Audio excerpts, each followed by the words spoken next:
G'day, friends and fans. Welcome to Future Fantasy Empire. I'm your host, David Applegate, author of the book Boyhood of K, book one of the Empire of Elves. And today we're talking about grammar and mistakes that drive people crazy. Oh, I don't mean crazy in the literal sense of insanity, although we do have grammars that do tend to be a little enthusiastic, but I mean mad crazy, like just absolutely annoying, just irrational. Some, I suppose, people. Of course, words are involved often, and but we're looking at grammar. One of the most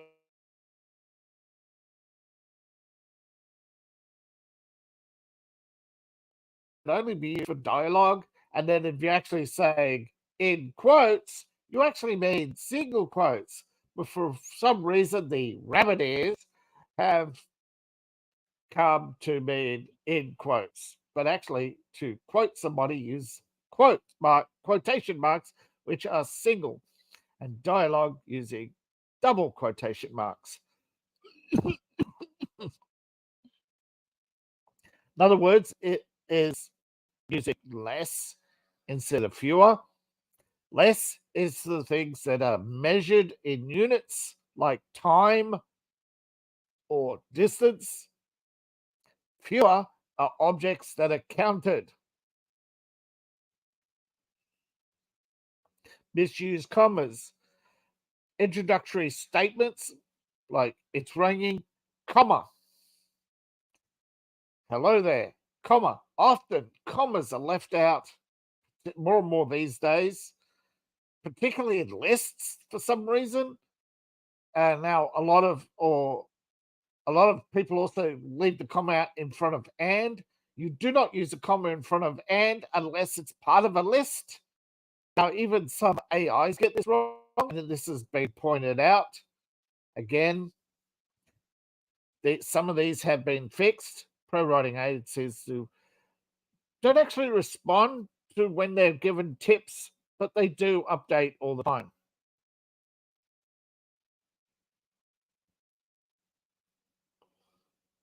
Also, using quotation marks when none is needed, like you better use a helmet. What do you use quotation marks for? You better for safe for your. It's for your safety. Double quotation marks. No, it's single quotation marks. But there are quoting the wrong word to emphasize. In fact, emphasis in writing should actually be italics, although or for shouting bold. Emphasis is not shouting. It is you're emphasizing the word. I'm not shouting it, I'm just changing the tone. So misusing quotation marks is just generally missing quotation marks or missing punctuation. People are not even using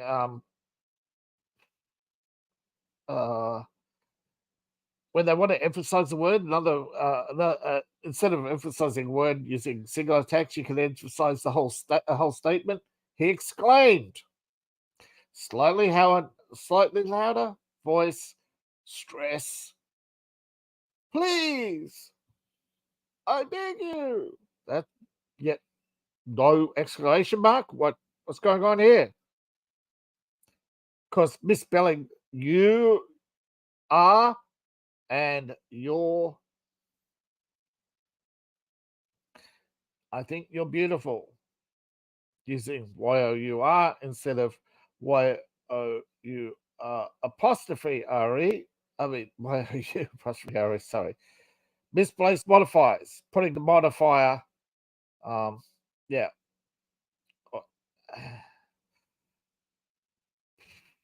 this is where you're putting the passive speech, I suppose, to modifications of uh, time or place,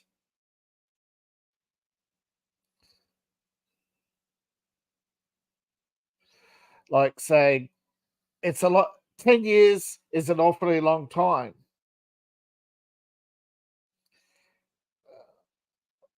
Well,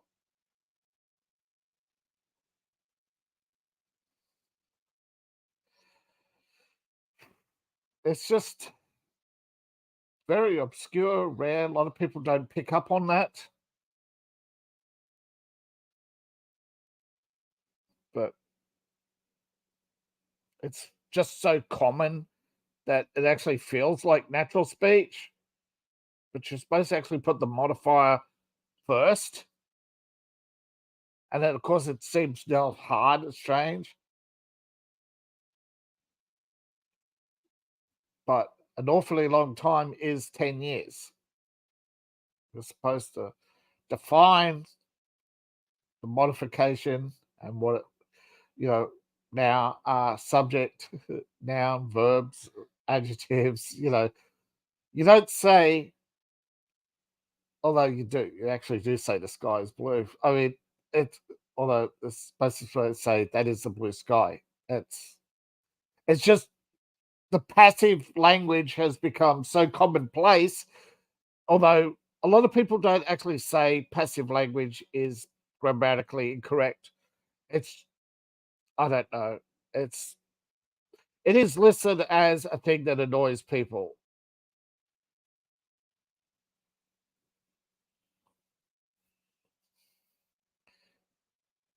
Incorrect apostrophe, yeah, using this apostrophe s even when you're saying these steaks are great, when you mean multiple steaks or multiple, I like these flowers.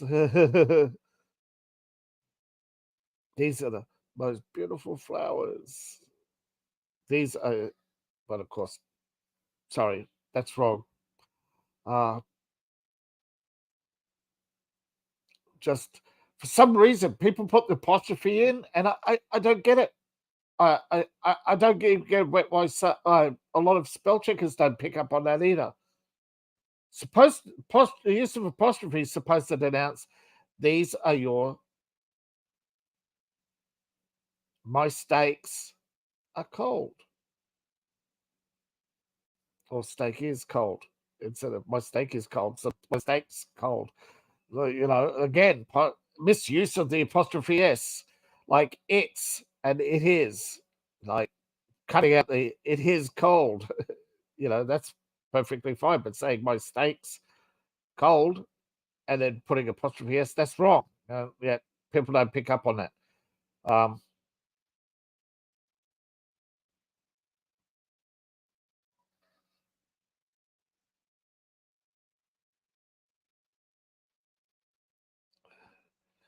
bear and bear, B-A-R-E and B-A-R. That's homonyms, synonyms. Seen homonyms mixed up, like your and you are. Yeah, that's again. Uh,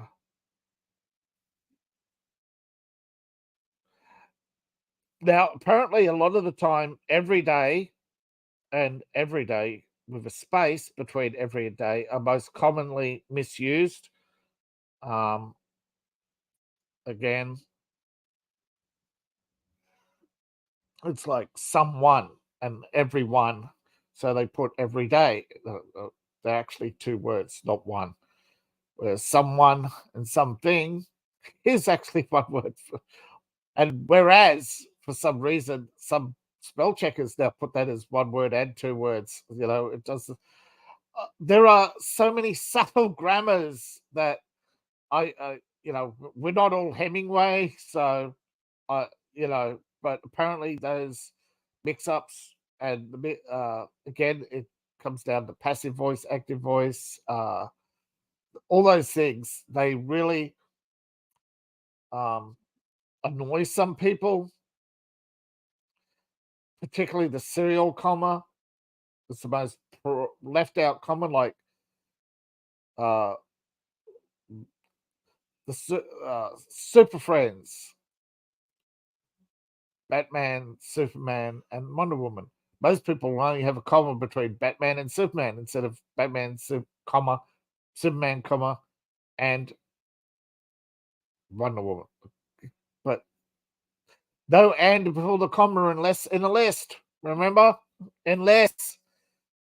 Some people just only remember the first part for some reason.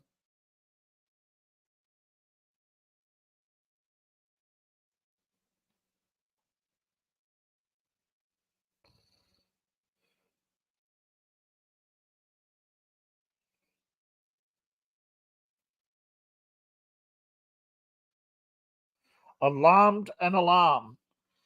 Yeah, that gets mixed up so often. He alarmed went off. He is alarmed. Uh, see, because we use alarm uh, to describe security advice, because as even though it's an adjective, it's uh, alarm is an ambiguous adjective. We other than a burglar alarmed, say surprised, okay, or outraged or shocked. Just try to leave, because alarm has become such a ambiguous word. Just other than the alarm went off, try not to use, or the alarm clock. Yeah, just try not to use alarm for anything else. Even it's just doesn't resonate anymore. Words that don't resonate really annoy people. When something has a common use as a verb or an adjective, try not to use like the burglar alarm. It's an adjective, but it's become a noun. For a device. So unless you use it for the device and use its synonyms uh, for other things like shocked or surprised. And if you're writing in the past tense, don't forget to use the present in dialogue, because you're actually quoting somebody. You're not, when somebody's talking to you about the past, they'll refer to the past. If they're talking about the present, they're talking about the present. But when you're quoting them in the future, you don't say, yes, and then he told me how what was his exact words? Well, he said he was going to the park. And you don't turn around and say in the future, well, he said he went to the park. When you're quoting, try to use dialogue of that, so that when you're quoting the dialogue, past, present, future matter, because it's how they said it. Whereas in the future, you don't, when you quote somebody, try to use the words they say. So, yes, past, present, and future matter in dialogue, but in general descriptions, try to keep it all in the past. That way, you actually, because really, a story is in the past. It's already happened. Okay, some people like the illusion of it's happening now. Or he he's hugging me and kissing me, and he's doing this and he's doing that, and then uh yeah, it's it becomes entangled. If you try to keep your writing in a familiar format, you won't annoy people. People do not like a lot of people do not like first person stories, or unless you're actually doing an autobiography.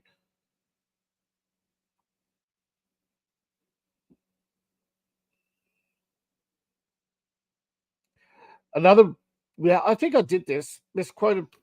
Did I say misplaced quotation marks, like quoting, putting to use quotation marks as emphasis, putting them in the wrong place, putting the wrong emphasis on, yeah. on the wrong words.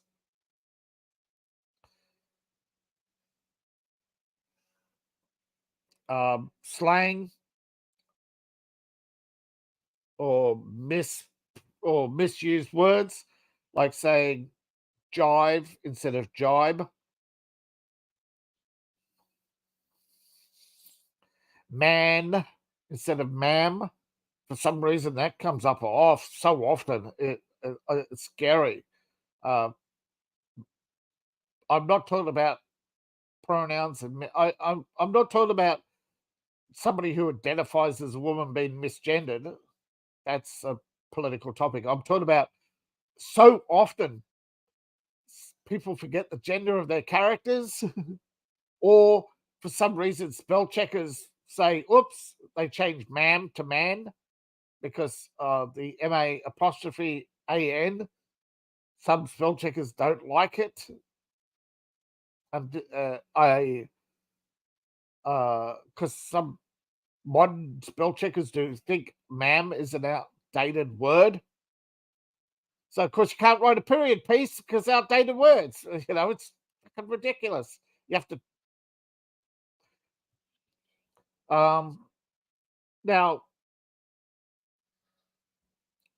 leaving off punctuation, I think when you have the introductory statement and more than two characters,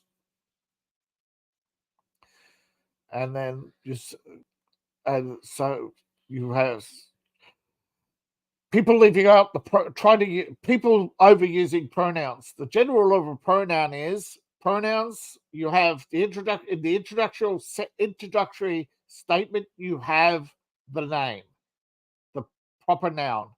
In the following statements, you have the pronoun. Then, if you're swapping to another person or character, that is a new paragraph, even if you've only got two sentences in the paragraph. Of course, the general rule for a paragraph is supposed to be 3 to 5 sentences, though you could go as much as, although if you are writing a novel, you could actually have 3 to 5, 7 to 11, 7 to 11, 3 to 5, 3 to 5. You vary the pace. So you have short, medium, long, short, and then it's called the 8-step. So you have 3, 5, 7, 11, 5, 3, 3, 5, 7, 11, 5, 3. It's called the 8-beat arc, in which your entire story overall has 8 major events in which you are divided into 4 equal parts, with Act 1, Act 2, 2.1, Act 2.2, and conclusion, Act 3. So you have about 3,500 words per act, and you have 3 to 7 characters in the entire story. These are, of course, modernisms that make books translatable to movies. That is why they use such. But of course, grammar mistakes, misspelling. But of course, what we have is one of the things that really annoys some people, and I don't know why, is when you give misspellings and character flaws to characters. For some reason, their grammar and English has to be perfect, which is weird. But again, imperfections is something people can't seem to deal with anymore. And I'm not talking about poor quality. I'm talking about the difference between, let's say, acceptability is coming in 99. If your grammar rates at 99, nobody should complain.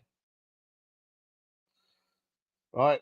I've rarely seen documents, and I've even tested major books, and I won't say which, but there have been a few where they've come in at wrong spellings, Americanizations in English books, and English and Anglo statements in American books. Heck, even myself, I've sometimes used lift and elevator in the same um, same same story. I mean, or fertilizer with a Z and an S. It's just the way it is. We are not perfect. We're not perfect beings. So, but these are just problem. If you know, this is the thing. Know the words you misspell. I'm trying to do that, and I know the words I misuse and trying to eliminate them. And I hope this has helped you on your writing journey to improve rather than be your best critic. And of course, I know Hollywood gets a lot of criticism for not being able to take criticism or accept criticism. But sometimes when there's only one person criticizing you, and that's the problem, isn't it? Sometimes, far too often, we focus on the criticism.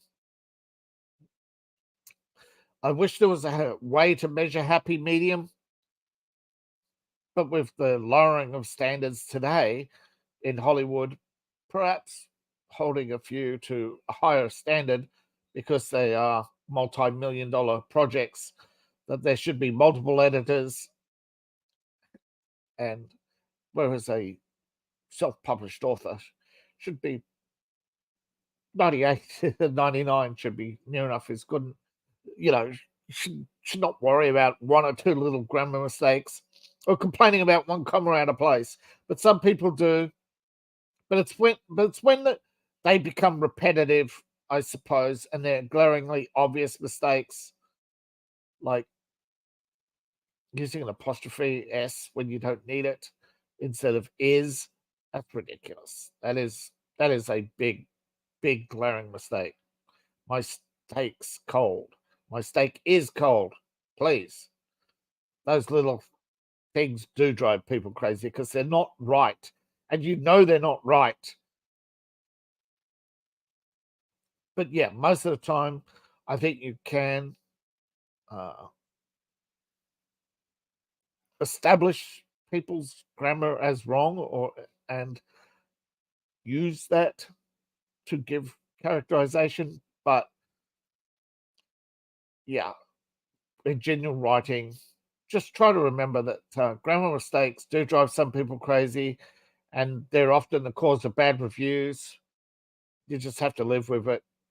Try to do better next time. But most of the time, I'm just hoping that you'll catch it with beta readers and not have to worry about the fact that our little imperfections won't be generally broadcast to the world. Thank you for listening. Please like, share, subscribe, and all that fun stuff.